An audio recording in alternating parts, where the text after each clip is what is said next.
Hi all, ரொம்ப நாளாகவே மீஷோவில் விஸ்லீஸில் போட்டு வச்சிருந்ததில் கொஞ்சம் பர்ச்சேஸ் பண்ணேங்க. ஃபர்ஸ்ட் வந்து மணி பிளான்ட் வித் பாட் 150ங்க. இது வாங்கி 10 days ஆச்சு. நல்லாவே புது லீவ்ஸ் விட்டுருக்கு. ஃபர்ஸ்ட் வரும்போதே ஃப்ரெஷ்ஷாக பேக் பண்ணி அழகாக தான் கொடுத்துருந்தாங்க. செகண்ட் ஒன் வந்து glass oil bottles 500 ml spray bottle with ஃபில்லரோடு சேர்ந்து 250ங்க. ப்ரூக்காகாமல் நல்லா பேக் பண்ணியிருந்தாங்க. தேர்டு ஒன் வந்து உட்டன் கரண்டி 6 பீஸ் வந்து 137. நான் இந்த அமௌண்ட்டுக்கு இவ்வளோ குவாலிட்டி எதிர்பார்க்கல, நல்லா இருந்ததுங்க. I am surprised also.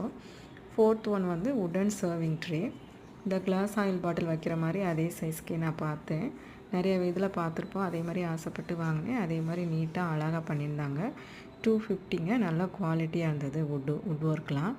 Next வந்து செராமிக் ஸ்டோரேஜ் கண்டெய்னர். இது வந்து 1 லிட்டருங்க. ஒன்று வந்து நான் சால்ட்டுக்கு, இன்னொன்று ப்ரௌன் சுகருக்காக ஆர்டர் பண்ணியிருந்தேன். ஃப்ளார் பிரிண்டட் கிளியர் ஒர்க்காக வந்திருந்தது. நல்லா பேக் பண்ணி நீட்டாக கொடுத்துருந்தாங்க. நல்லா இருந்துச்சுங்க. நெக்ஸ்ட்டு லாஸ்ட் ஒன் வந்து போரோசில் லஞ்ச் பாக்ஸஸ் 3 பீஸ் காம்போங்க. நல்ல கிளாஸ் குவாலிட்டி, நல்லா பேக் பண்ணி சூப்பராக கொடுத்துருந்தாங்க. இது வந்து 330ங்க. மீஷோவில் நான் அதிகமாக வந்துட்டு எப்போவுமே வாங்கினதில்லை. மற்றவங்களாம் வாங்குறாங்களே, நானும் ஆசைப்பட்டு வாங்கினேன். பட் அதோடய குவாலிட்டி வந்து ஒர்த்துங்க. மொத்தமாகவே 1000 rupees